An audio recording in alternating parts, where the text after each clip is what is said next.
I just knew that I wanted to explore. I wanted to get to know a different side of the world, even if I was going to be thrown into something I had no idea what was going to happen. I suddenly woke up one day, I started to research, and I came with several different programs to my family. I was like, you either sign this and let me go, or I'm going to find a way I don't need your permission.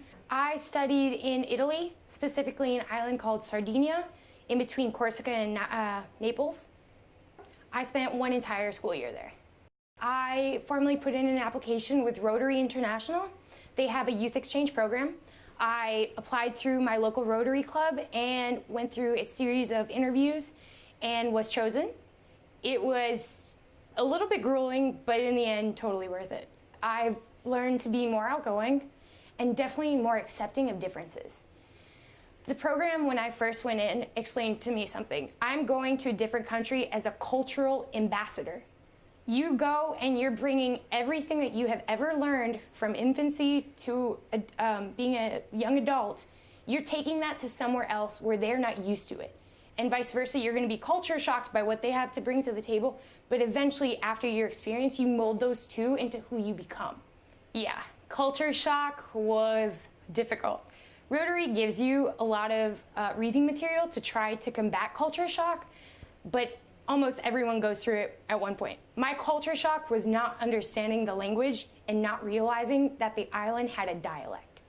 So I would try to communicate using a dictionary, and I could not understand and could not be understood. So it was really difficult, and also just the home structure was really different for me.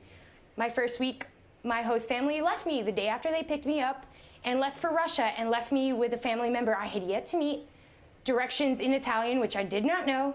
So culture shock was definitely being thrown into an element that I had never experienced before. Before you left for Italy, did you know any Italian at all? Ciao. And I had a dictionary along with me, but once I learned that there was a dialect, it was pretty much useless. I had to learn through miming, pictures, and actually talking to children taught me a lot, because a child understands that your knowledge is super limited.